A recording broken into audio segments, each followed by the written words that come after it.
Today's webinar is reviving pipeline opportunities when they're on life support. And the application is for your pipeline reviews and for your sales meetings to charge them all up. To get back to the second great conversation, you have a conversation, a prospect vanishes, it's radio silence. What could pure selling accomplish? Today's webinar is about what pure selling can accomplish. We'll have some time for questions at the end, and you could put them in the chat if you want. I'll let you know when we get there. So why does this happen? We think about selling stylized. You have a first contact, a second contact, third, fourth, and you close. It looks linear to us sometimes. But on reflection, it's more like there are reversals. We fight to get into that first call. We're successful. The prospect swears eternal fealty to us. And then we go into the trough of the reversal curve. It's not linear. What's really happening is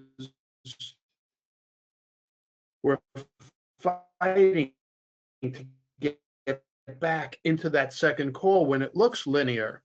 Why is it that we keep on going into this trough and fight to get back in? Well, prospect is excited when they see us, but when they get back to their desk after our meeting, they got a million things they got to do. Plus, they usually have some kind of incumbent resource. So this is not a linear process. This is a chaotic process, and we're going to use yin and yang, strong and soft forces to fight the reversal curve, get back into conversation. A good place to start is with a trusted advisor analysis. Here I show 4 possible sources of decision-making: CEO, COO, CFO, functional decision maker, for 3 different prospects, A, B, C, D, E, F, G, H, I. And we color score them. Green, trusted advisor; yellow, some relationship; red, no relationship. So you'll notice that in this analysis, the functional decision maker is always green, but maybe things aren't going forward. I mean, look at this one over here. We don't have a relationship with the CEO. To give you a case in point, I had a client, a Fortune 200 client. We trained about 25 salespeople there. And in one of the one-to-ones, Bob comes in kind of downcast. "What's the matter, Bob?" "I just lost a customer," he says. I had a great relationship with the functional decision maker. It was green. But we had the customer for 40 years. I covered it for 10 years, and we just lost it. Well, what happened? 2 levels up, there was a new decision maker that came in and brought their own vendor. So the trusted advisor analysis is a key to pipeline review. What are we really doing with people who are in our pipeline? And it's also something you could use even if you don't want to do business development for a defensive analysis. Do we really have a strong relationship? Now, to work your trusted advisor relationship grid properly, to advance within it, we need level 5 leadership. This is advocated by Collins in Good to Great, and he gives this wonderful metaphor: the window and the mirror, the window and the mirror. So a level 5 leader is strong, powerful, and humble. Now, wouldn't you argue it's one or the other? Well, that's a tyranny of the or. You need both. And he shows us how to implement it with the window and the mirror. When things go well, you look outside the window, you give credit to the team. When things don't go well, you look in the mirror and you say, what could I have done differently? In a dysfunctional company, a dysfunctional salesperson, roles are reversed. Things go well, you look in the mirror, you pat yourself in the back. Things don't go well, who could I blame? So using the mirror properly is the opposite of learned helplessness. Now, to support success with the mirror, my standard is to test 5 new ideas a week. I use specialized equipment in these tests: garbage can, Most of my ideas wind up in the garbage can. I share the good ones with you. I have over 150 best practices, and we'll go over probably about 18 or so today. So let's apply this innovative approach where we're trying to improve the pipeline to the 16-week sprint, the 16-week sprint. Case history. The problem is prospects are buying little or nothing. My client has 2,000 items, food items in the warehouse, and they sell to food manufacturers. And we're getting little action from major prospects. Should we give up? Should we go on, or should we take on a challenge and try to make something happen here? What can pure selling accomplish? So our objective is to get positive access to key decision makers. It's coin of the realm. How we proceeded. We selected key targets for each salesperson. Every week we had a 30-minute one-to-one session. If the previous week's tactics did not get us success, we innovated something new for 16 weeks straight. What were the tactics that we used? Extensive research. In the case of branded products, they're on the shelf or they're in the cold case. We took pictures and we sent them. Handwritten notes. How many of you or your sales team members are sending handwritten notes to people you want to meet? Very few people do this. We created unique messaging. We sent wisdom. We went higher in the food chain. We went outside of the food chain. So we were trying to get through to the people who do buying. We actually went to the VP of sales in one or more companies to get inside information. We sent testimonials. This is from a testimonial I got. If you want to see it, let me know. I'll send it to you. We had breakthroughs with about 70% of the targets. The outcomes were we developed techniques we use with less challenging customers.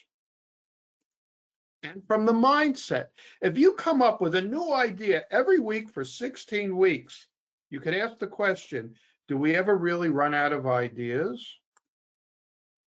So you might want to pause now for a moment and ask yourself, who might you target for a 16-week sprint? Who might you target?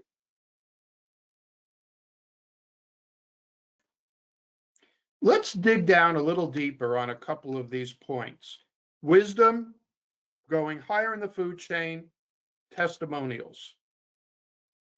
Now, key to urgency-based selling, which we've covered in other webinars, is wisdom-based selling. We want to become a trusted advisor, ideally before experience. And one of the ways to do this is with wisdom. Wisdom is practical information that a prospect can use to improve their well-being without buying from us. So wisdom is very distinct from selling. Wisdom is distinct. And by the way, wisdom is not a substitute for effort. So what might be an example of wisdom?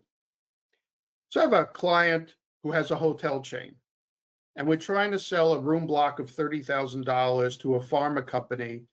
But our problem is that our nightly rate is 50% higher than the competition. And the buyer says, a room's a room, you're all the same, why should I spend 50% more? Bed's a bed. So we did some research and we came up with this neat article in the Harvard Business Review, Sleep Deficit is a Performance Killer. Wisdom. We sent the wisdom and it reframed the conversation from what's your best price to are your travelers getting a good night's sleep? And of course, they became worried about it in this case. And we closed the sale 6 days later, getting 50% more a room night. That's an example of wisdom. Now, if the sales process is going nowhere, we escalate. Now there's going to be a concern from some salespeople. This will ruin my relationship. We use the 3 strikes and you're out approach where it's appropriate. If the prospect does not respond well, and we have a fantastic offer, we go higher in the food chain. So what we find is sometimes a decision maker will suit his or her convenience. They don't want to change. And they're not aligned with what the leadership's needs are or the ownership's needs are. So we have to go higher in the food chain. It also turns out that someone higher in the food chain can tolerate the risk of change better. Now, to avoid ruining the relationship, even though there is no relationship really if they're not buying, it's always great to try to start at the top and be referred down to the decision maker. In one case, what happened was we nudged the salesperson to go to the president. The receptionist intercepted the call, sent it back to the buyer. This was a situation where every 2 weeks, the salesperson was making a call on a consumable they could have sold and was never getting a sale. It was paper. Well, the receptionist reroutes the call to the buyer, comes on the phone stoking mad. You're going around me? You want to know why we're not buying from you? Your price is too high, your quality stinks, and your service is no good. Every 2 weeks we were making a call. Terrible. The salesperson was glad to know they were wasting their time. Now, a special application, right? A special application for connecting to someone is going to a trade show to use your wisdom. You go where the action is. I was recently at the Printing United show in Orlando, and here's how I engaged people, including people I wanted to meet. I have a book, Innovate Now. Let me know if you're interested in hearing more about it. And I would stop slow-moving passerbys and say, hey, would you like one great idea that'll change your life? I must have pulled 60 people into my booth. I closed 2 of them. Wisdom, bold vision, bold behavior. So a special case of re-engaging your pipeline is when you can go to a trade show or meet people in an environment like that. Another thing we need to deal with is risk aversion.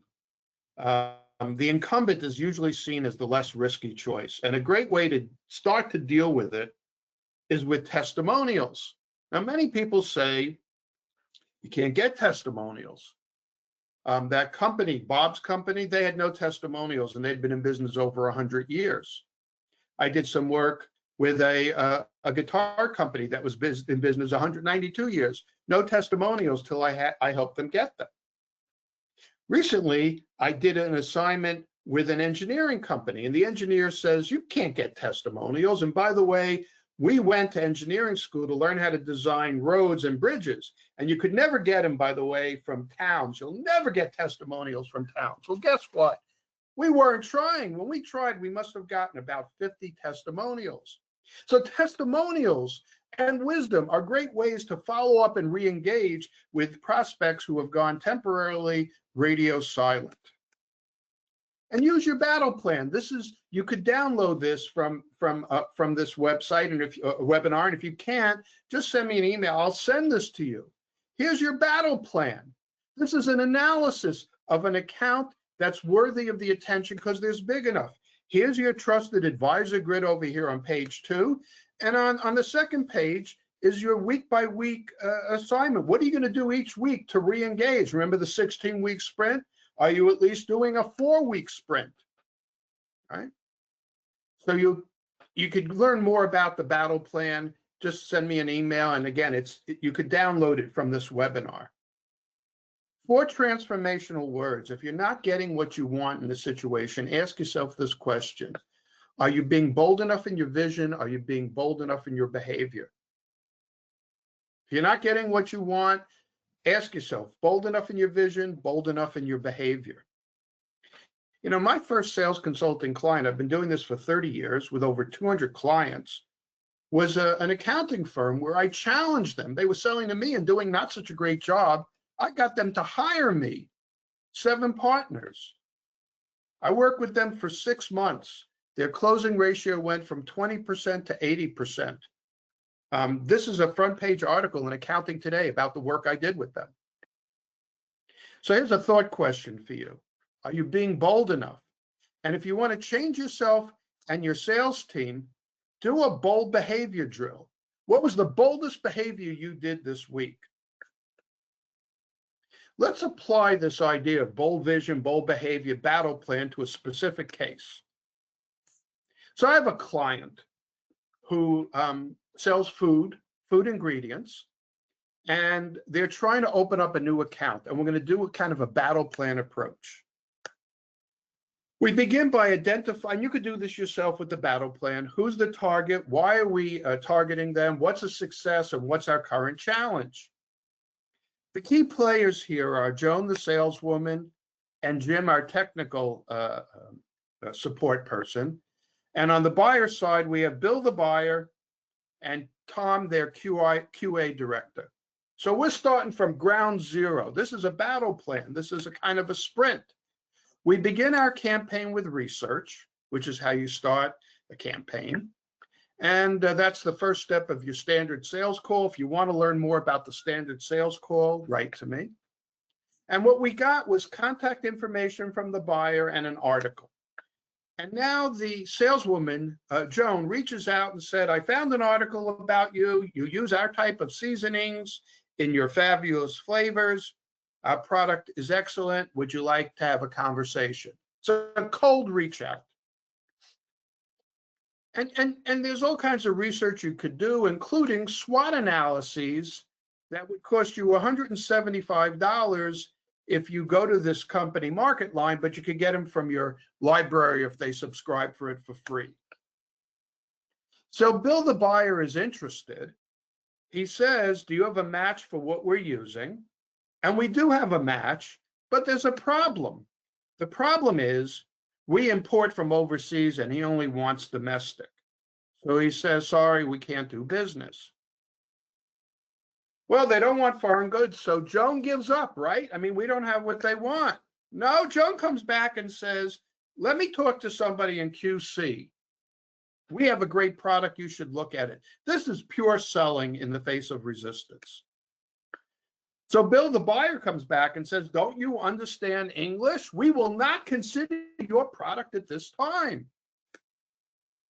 You know, I think Joan has a hearing problem. She can't hear it. So she sends out another email a month later. Hey, I'm traveling to Kansas. Can I visit you on the 22nd? What's the matter with this woman? Doesn't she understand they're not interested? This is pure selling. This is bold behavior. What? Bill, the buyer, says, yes, you can visit us. How about 9 o'clock? It should be clear that without persistence, nothing would happen here. Thought question, should we bring our technical guru, Jim, along? You know, for a powerful meeting, he should be here, but there's a problem. If all we're meeting is the buyer, can't afford $1,500 to fly him out. We got to build the meeting. So I coached Joan to ask to invite more people to the meeting. We need more players at the buyer. This is pure selling. Well, Bill, the buyer, comes back and says, for me, right now it's only me coming to the meeting.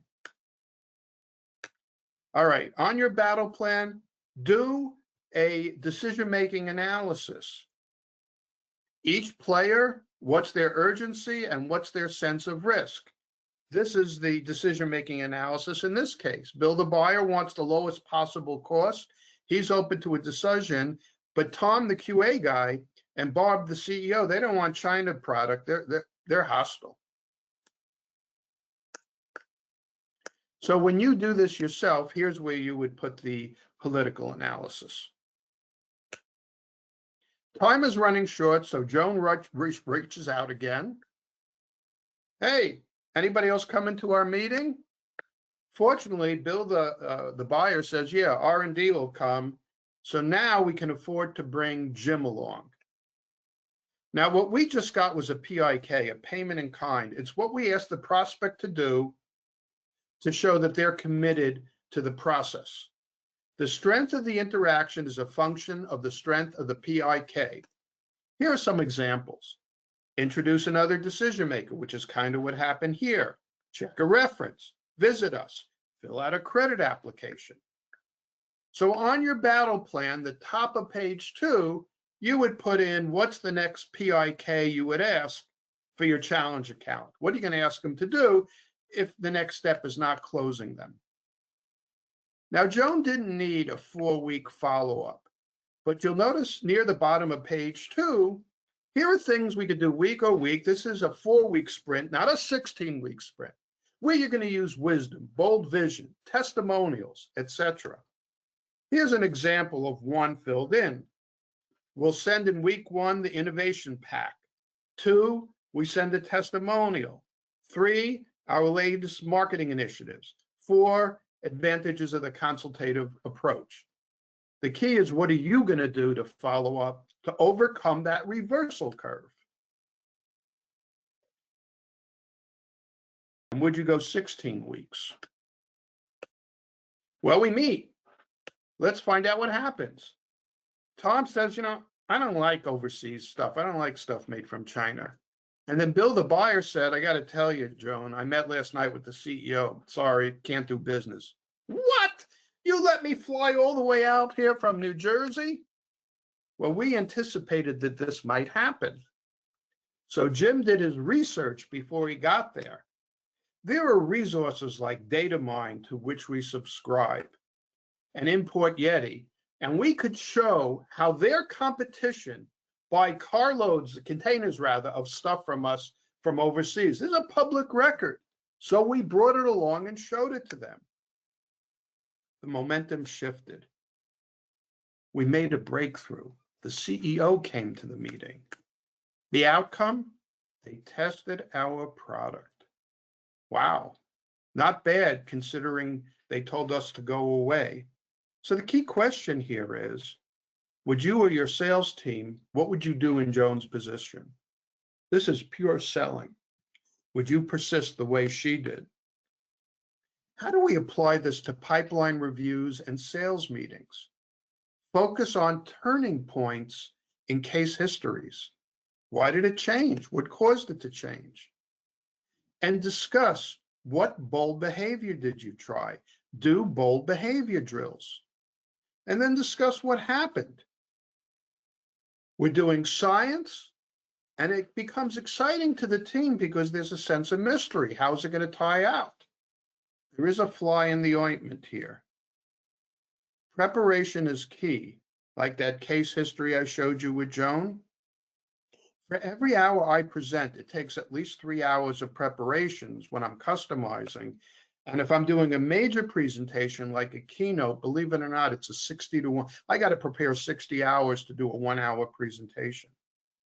Well, we know Rome wasn't built in a day, so we've come to the end of today's seminar. Think about your takeaways, if any. In a moment, we're going to have time for questions, if any. We'll have time for some questions. But first, our January 14th seminar is going to be do or die versus best efforts exceed the selling limit. And we do make this offer. We have a guaranteed 1-hour consulting to test drive urgency-based selling if you're interested. All right, we have about 5-10 minutes for questions.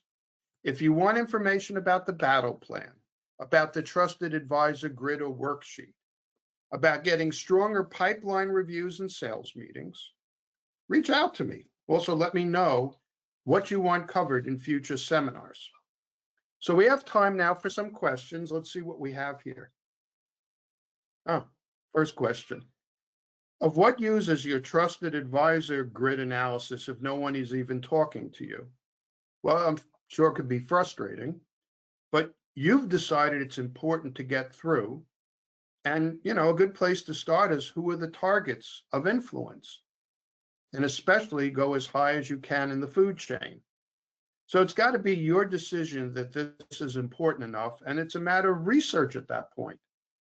And then if you have a lower level person, lower in the hierarchy, who's talking to you, the idea is to recruit them to introduce us to other people. Joan's story is great. Thanks for the story, but how realistic is it? It's realistic. Here's another one. I have a client who's selling a low-cost commodity, and the buyer will not talk to us.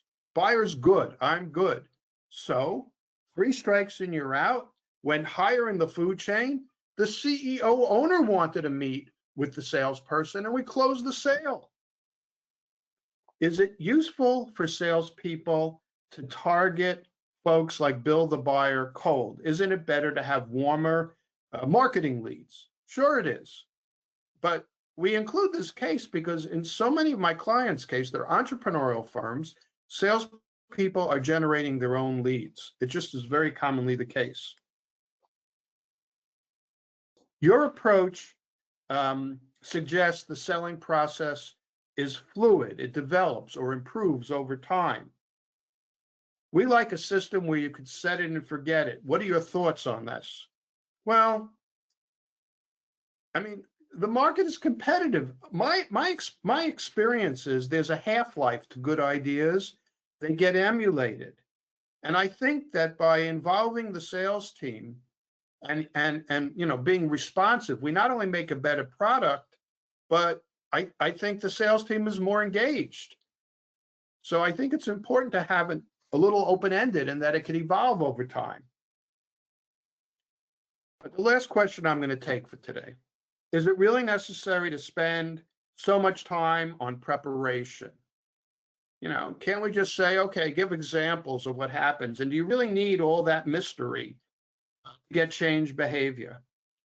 I mean, I've done this over 200 times. It really makes a huge difference. And when people are not changing, it's because they're not sufficiently engaged, because it's not customized to their space. This customizes it. Well, folks, that wraps up for today. So thank you so much for joining us. And we look forward to seeing you next month when our subject is do or die versus best efforts in selling. Take care now. Happy holidays and look forward to seeing you next month. Bye-bye.